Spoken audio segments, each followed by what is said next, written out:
Assalamualaikum warahmatullahi wabarakatuh. Para ustadz dan ustadzah yang tergabung dalam TPQ Metode Al-Insyirah, khususnya wilayah Kabupaten Kebumen dan sekitarnya, sedikit akan kami bantu melalui saluran video tentang bagaimana cara mengajar. Video ini kami khususkan kepada anda semua yang sudah pernah ikut pelatihan, akan tetapi ingin sedikit review. Bagi yang belum pernah ikut pelatihan, silahkan ikuti pelatihannya. Jilid yang pertama adalah jilid 1 pada metode Al-Insyirah ini. Bagaimana cara mengajarkannya, silahkan diperhatikan. Semua materi di jilid 1, cara mengajarkannya adalah hanya dengan satu cara, yaitu bagaimana memberikan informasi dengan kata anak-anak. Ini apa? Nah, gitu. Bagaimana memberikan informasi kepada anak dengan satu kata. Ini A. Ini A. Ini A dan yang ini A. Perhatikan semuanya. Ustadz ulangi sekali lagi. Ini A. Ini A. Ini A dan yang ini A. Itu adalah tahapan pertama. Lalu tahapan berikutnya adalah kita selaku guru menanyakan. Review dari apa yang tadi sudah disampaikan kepada anak, baru kita menanyakan. Anak tandanya paham dan tidak dari segi cara menjawabnya. Namun begitu, kita perlu mengarahkan pada jawaban yang kompak, serasi, sehingga satu anak saling membantu kefahamannya kepada anak yang lain. Anak-anak semuanya, perhatikan. Dengan jawaban yang keras, jawab pertanyaan Ustadz. Ini apa? A. Jawaban anak begitu kan? Lalu yang ini, dan yang ini, yaitu pertanyaan berulang-ulang dari variasi per kelompok, bisa semuanya, bisa sampel satu dengan satu yang lainnya. Lalu berikutnya adalah tahap latihan. Latihan guru membimbing dulu dari bacaan yang paling atas sampai bawah, anak-anak menirukan. Atau boleh setengahnya saja juga boleh, tidak apa-apa.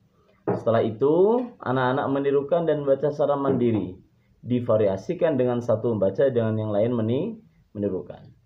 Itu saja untuk jilid 1, kita berlanjut pada jilid yang kedua. Untuk jilid 2, bisa dibuka pada halaman 1. Nanti penanaman konsep, pemahaman konsep, dan pertanyaannya atau latihannya, 3 macam itu yang harus diperhatikan. Pertama, penanaman konsep, pemahaman konsep, dan latihan. Penanaman konsep pada halaman 1 itu mirip dengan pemahaman konsepnya. Jadi begini, abata sama dengan abata. Nah, lalu kita guru juga baris pertama diajarkan dulu. Wajaba sama dengan wajaba. Sodako sama dengan sodako. Anak-anak suruh menirukan. Baru setelah itu pertanyaannya adalah, ini apa? Anak jawab A. Ini apa? A. Yang ini apa? Ba. Ini apa? Ba. Yang ini ta. Kalau yang ini ta. Coba baca semuanya gitu. Jadi itulah pertanyaan atau dalam pemahaman konsepnya di halaman 1. Halaman 1, halaman berikutnya masih sama, halaman 6 juga sama, halaman 7.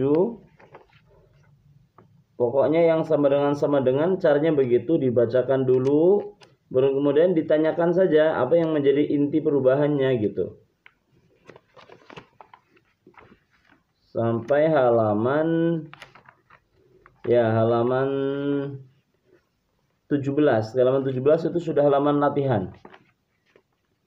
Kalau yang halaman materi itu yang akhir dari cara penyampaian yang sama kayak tadi itu halaman 15. 15 itu kan H sama dengan H sama dengan H sama dengan H. Anak-anak suruh menirukan. Baru kemudian kita nanya, ini apa? H. Kita cari lagi H yang lain yang mana. Sesuai dengan perubahan bentuknya. Anak ditanya sampai betul-betul bisa jawab dengan bagus. Sampai dari yang paling pintar, ataupun yang sedang, ataupun yang lemah kita tanya, supaya bisa ada indikator dia menjawab dengan tepat, maka insya Allah dia berarti sudah menuju kefahaman dalam membaca. Berikutnya adalah tentang tema yang kedua pada jilid 2 halaman 18. Coba dibuka halaman 18. Itu sudah masuk kategori harokat. Nah, kalau harokat itu cara menanamkannya begini. Harokat kasroh dibaca bi. Anak-anak suruh menirukan. Ini adalah penanaman konsepnya. Ba jadi bi. Sa jadi si. La jadi li. Ma jadi mi. Begitu. Itu suruh menirukan dengan kompak. Harokat kasroh dibaca bi. Sampai ba jadi bi. Begitu. Setelah selesai, baru kita tanya. Anak-anak, ini harokat apa? Anak-anak jawab kasroh. Harus kompak, jangan sampai menjawabnya lemah. Ini harokat apa? Kasroh. Coba baca bi gitu. Kita cari lagi yang lain. Ini harokat apa? Kasroh. Coba baca si. Nah, tapi kalau yang perumpamaan ba strip bi, cara bertanya nggak begitu. Cara bertanya begini. Kalau ba jadi apa? Jawabnya bi. Kalau sa jadi si, gitu cara bertanyanya. Kemudian latihan guru mencontohkan seperti biasa polanya, gitu ya. Lalu berikutnya harokat kasroh. Tadi harokat kasroh, sekarang tinggal harokat dhammah. Halaman 21. Halaman 21 sama polanya seperti halaman tadi bab kasroh pada halaman 18. Begini caranya. Anak-anak tirukan Ustadz ya. Harokat dhammah dibaca bu. Ba jadi bu dan seterusnya. Lalu anak-anak nanya. Guru bertanya. Anak-anak jawab dengan suara yang kompak. Ini harokat apa? Dhammah. Coba baca. Bu. Begitu seterusnya. Pokoknya asal sering ditanya, insya Allah bisa. Kalau sudah sering bertanya, jangan meninggalkan sering praktek.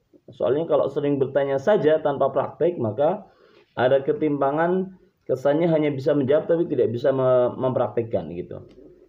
Sering praktek nggak sering nanya, otomatis kurang mantap dalam membacanya juga. Harus seimbang antara dua-duanya. Halaman 24. Ini tentang fathah tanwin. Fathah tanwin halaman 27 kasroh tanwin. Kemudian ada lagi bab tentang halaman 30 dhammah tanwin. Coba kita praktikkan salah satunya. Halaman 24 coba disimak ya. Harokat fathah tanwin. Ayo anak-anak. Dibaca man.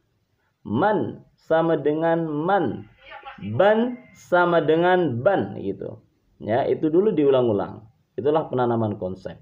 Berikutnya adalah pertanyaan. Anak-anak ini harokat apa? Guru wajib bertanya gitu. Fathah tanwin. Coba baca. Man. Nah, gitu. Cari lagi. Ini harokat apa? Fathah tanwin. Coba baca. Lan. Gitu. Itu ya. Harokat kasroh tanwin juga sama. Harokat kasroh tanwin dibaca bin. Bi jadi bin. Coba simak halaman 27 ya.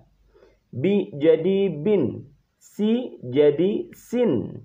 Li jadi lin. Gitu. Lalu tanya. Anak-anak, ini harokat apa? Kasroh tanwin. Coba baca sin. Nah, gitu. Tapi kalau yang ada stripnya, ditanya begini. Kalau si jadi apa? Anak-anak jawab sin. Gitu. Berikutnya, kalau dhammah tanwin sama. Harokat dhammah tanwin dibaca lun. Setelah lun harus ada meringisnya, harus ada istifalnya. Gitu. Lun, jangan mencucu terus. Nah, cara bertanya seperti yang bab kasroh tanwin, fathah tanwin. Berikutnya halaman 34. Ini bab yang terakhir pada bab jilid 2 tentang panjang dan pendek. Ini ada rumus yang harus dihafal oleh anak-anak. Insya Allah tidak berat. Begini caranya. Fathah diikuti alif dibaca panjang 1 alif atau 2 harokat. Contohnya wa, gitu caranya. Pertanyaannya harus jelas, kompak, mantap. Anak-anak menjawabnya juga harus begitu. Ini harokat apa? Jawabannya fathah. Diikuti apa? Alif. Dibaca apa? Banyak 1 alif atau 2 harokat. Coba baca wa-nya saja. Wa dengan variasi tangan begini boleh, kepala begini juga boleh. Dicari mana sampel-sampel yang fathah diikuti alif, lalu ditanyakan lagi kepada anak. Kemudian halaman 27, halaman 37, maaf. 37 adalah rumusnya kasroh diikuti ya sukun, dibaca panjang satu alif atau dua harokat. Contohnya, guru bertanya seperti ini. Ini harokat apa? Kasroh. Diikuti apa? Ya sukun. Dibaca apa? Panjang satu alif atau dua harokat. Coba baca ri-nya saja. Ri, lalu dicari yang lain sampel yang begitu. Yang terakhir adalah pada halaman 40, dhammah diikuti wawu sukun. Ya. Dhammah diikuti wawu sukun, dibaca panjang satu alif atau dua harokat. Contohnya ru. Nah, kalau sampel-sampel yang kecil bolehlah dibacakan dulu. Du, ru, zu, lu, bu, lu, su, mu. Nah, setelah itu ditanya, ini harokat apa? Anak-anak jawab dhammah. Diikuti apa? Wawu sukun. Dibaca apa? Panjang satu alif atau dua harokat. Coba baca mu-nya saja. Mu. Ustadz-ustadzah yang saya hormati, inilah untuk jilid 2. Materinya seputar itu, hanya bekal untuk review saja bagi panjenengan semua yang sudah pernah ikut pelatihan. Tingkatkan terus kualitas mengajarnya, insya Allah anak-anak semakin lancar membaca Quran dan selalu semangat dalam berkhidmat dalam Al-Quran. Terima kasih. Assalamualaikum warahmatullahi wabarakatuh.